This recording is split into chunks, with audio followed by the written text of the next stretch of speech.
వచ్చారు. మా భూములు మాకు తిరిగి ఇప్పియండి, మా భూములు ఏవైతే మాకు గవర్నమెంట్ అసైన్మెంట్ చేసిందో రూల్స్ ప్రకారం అది మాకు కాకుండా చేస్తున్నారు, కాబట్టి మా భూములు మాకు ఇప్పియాలని ఇన్ఫాక్ట్ నన్ను కూడా ఆ రోజు వచ్చినప్పుడు అడగడం జరిగింది.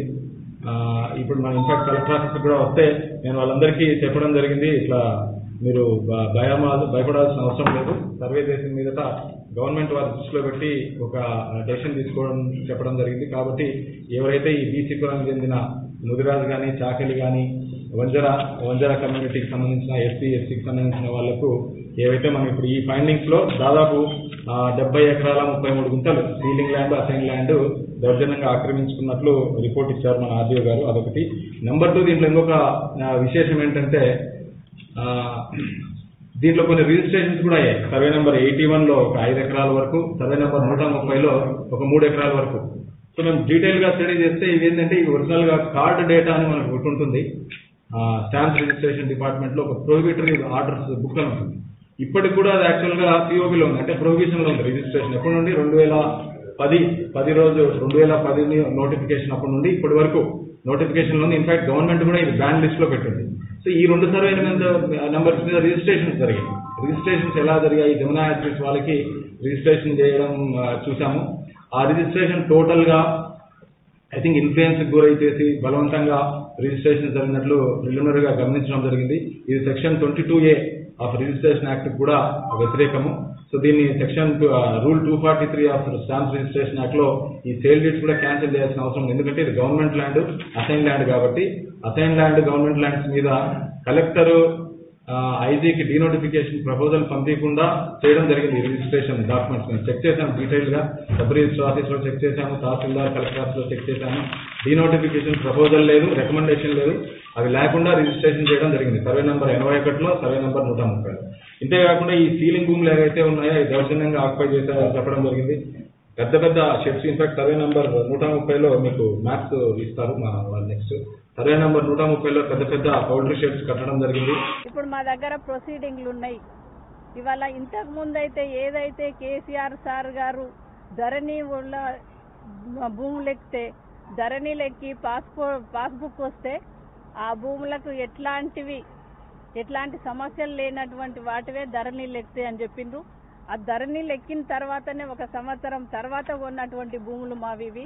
ఆ సంవత్సరం అంటే ధరణి అంటే ఇప్పుడు కేసీఆర్ సార్ గారు 1 సంవత్సరం మొత్తం రిజిస్ట్రేషన్లు ఆపి ధరణి పెట్టాలని చెప్పి ధరణి పెట్టిర్రు. ఎందుకంటే ఇట్లాంటి భూములు చాలా వరకు అటు ఇటు అవకతవకలు అవుతున్నాయి. ధరణిల భూములు ఎక్కితే ఇట్లాంటివి ఏం సమస్యలు రావు, భూముల రేట్లు పెరుగుతున్నాయి కాబట్టి కొట్లాటలు వస్తున్నాయి అని చెప్పి ధరణి అని పెట్టిర్రు.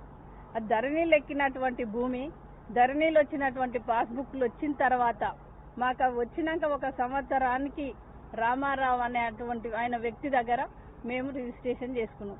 అది మళ్ళీ ఒక లాయర్ని అడిగి లీగల్ గా రిజిస్ట్రేషన్ చేసుకున్నాం. ధరణిలు ఉంది ఆ నెంబరు.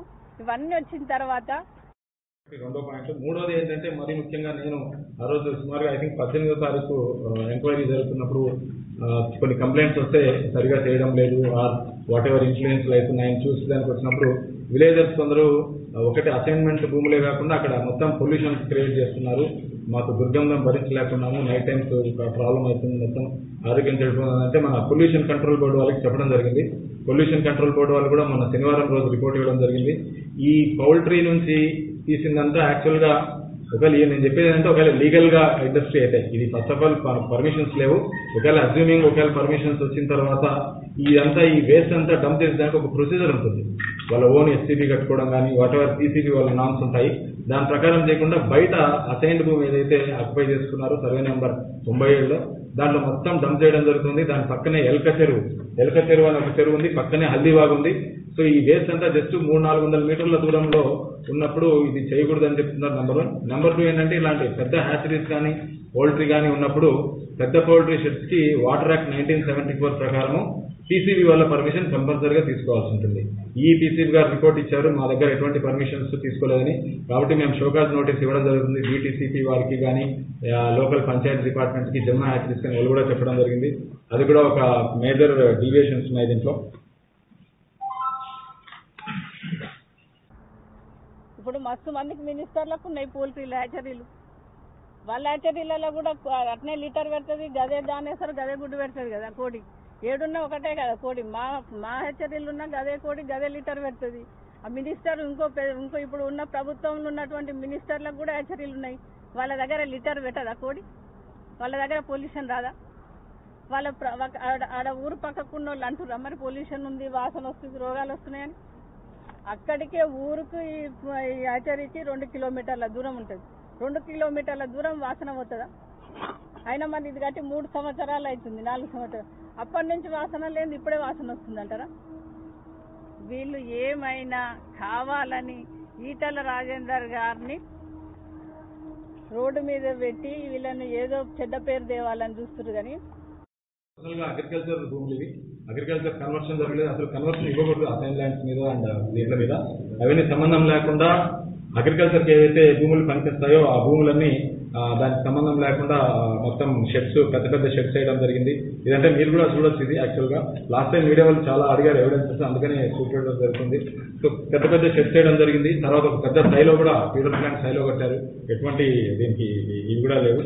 సో సో దీంట్లో బేసికల్ గా ఏంటంటే అసైన్ ల్యాండ్ భూముల వరకు ఒకటి మనకు ప్రిలిమినరీగా తెలిసింది ఏంటంటే సుమారుగా 70 ఎకరాల 33 గుంటలు, దాదాపు 56 అసైన్స్. దాంట్లో బీసీ కమ్యూనిటీ వాళ్ళు ఎక్కువ ఉన్నారు, 49 families, 4 SC family, 2 ST families, 1 OC family ఉన్నారు. బీసీ కమ్యూనిటీలో ఎక్కువ ముదిరాజ్ కమ్యూనిటీ, చాకలి కమ్యూనిటీ, వంజర కమ్యూనిటీ వాళ్ళు ఉన్నారు.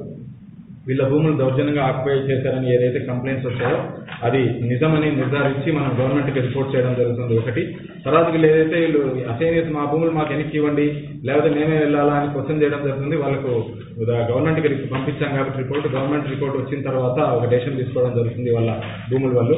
ఇదంతా కావలిస్తే ఐ థింక్ సో అలా పెద్ద పెద్ద షెడ్స్ వేసి మొత్తము చేశారు. ఇక్కడ మీకు మార్క్ కూడా కనిపిస్తుంది. సో ఇదొక పాయింట్, మెయిన్ పాయింట్. రెండో పాయింట్ ఏంటంటే దీంట్లో పర్మిషన్స్ కూడా లేవు. ఏవైతే ఆ షెడ్స్ కానీ ఒకటి అసైన్ భూములు మీద కట్టడం జరిగింది. రెండోది ఏంటంటే దీంట్లో ఎటువంటి పర్మిషన్స్ కూడా లేవు.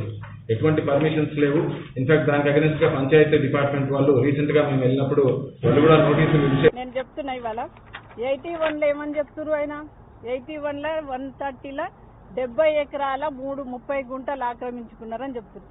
81లో ఉన్నదే మాకు 5 ఎకరాల 36 గుంటలు. అది కూడా నెంబరు 671, దాని డాక్యుమెంట్ నెంబర్ 671. మాకు అయింది, రిజిస్ట్రేషన్ అయింది 27/5/2019లో రిజిస్ట్రేషన్ చేసుకున్నాం మేము దాన్ని.